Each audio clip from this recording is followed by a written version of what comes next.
You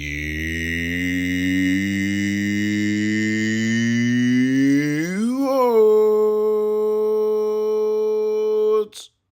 Greetings, fellow Watford fans. Omar here, and it's time for another edition of the You Orns 10-minute take on Sheffield Wednesday 2, Watford 6. What a flattering scoreline. Absolutely well deserved. Every goal of the six that Watford scored were thoroughly deserved. This game began as a very mundane affair. You wouldn't really think that 8 goals were going to come out of this one, because much of the first half was downright boring and uninteresting.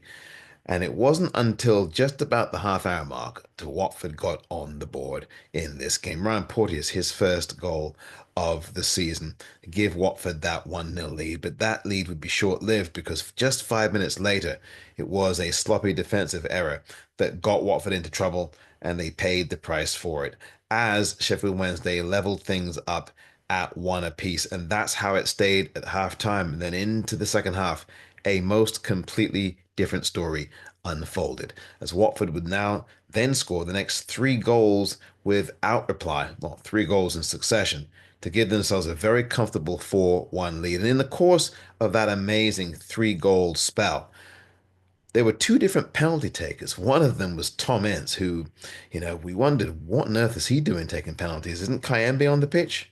He was, but he didn't take the penalty. Tom Ince stepped up, thank you very much, and slotted home really coolly and decisively to give Watford the lead back at 2-1. They would add to that lead further with another penalty less than 10 minutes later. And this time, wait a minute, why isn't Tom Ince taking it? What's Bayo doing taking it? And up stepped Bayo, drilled the ball down the middle, 3-1 Watford. How about that? And so it looked like Watford at that point had wrested control of the game away from Sheffield Wednesday. And they did, because not too long after that, a 4th goal came. Would you believe it? And that man Bayo was there again to see the ball into the back of the net. It was a close range header that he nodded in, and it was 4-1. Watford rolling at this point, their best away performance by far this season, after not scoring 3 goals since August against Stoke City, and before that against Millwall away. That was their last away triumph all season long.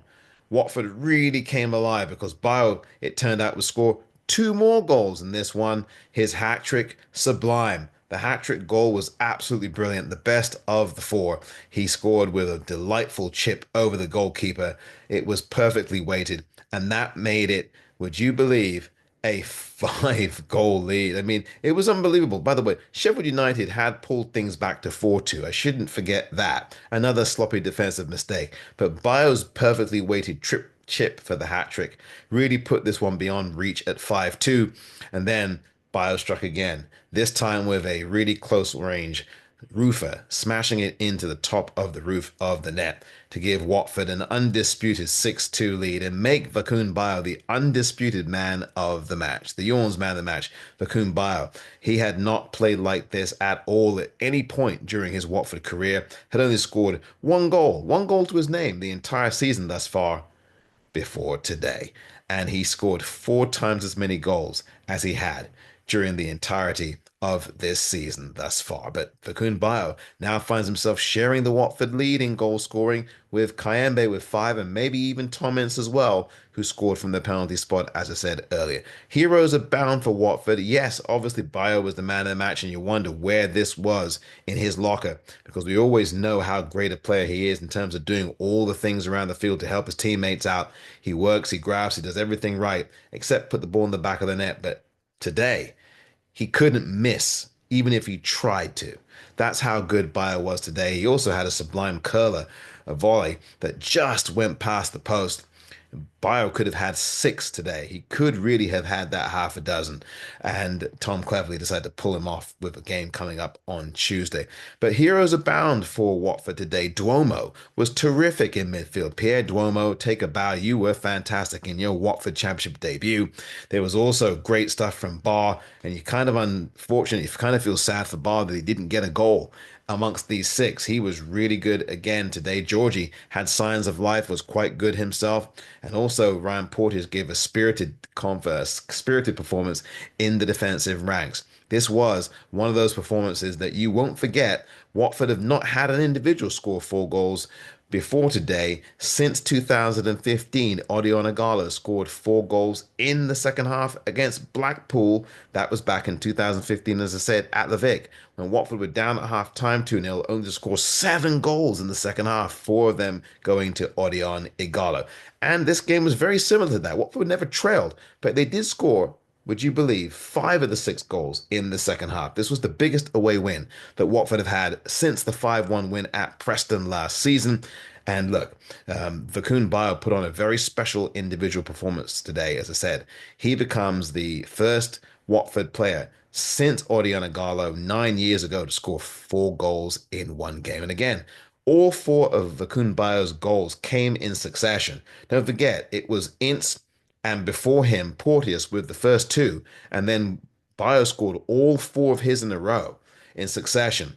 That's really remarkable to do as a Watford player, as any player, to score 4 consecutive goals like that and do it in the manner in which Bayo did. In fact, all 4 of his goals I thought were really well taken, really well executed, even and including that header that he nudged over the line, just headed it past the goalkeeper, who really was basically behind the ball anyway, into the back of the net.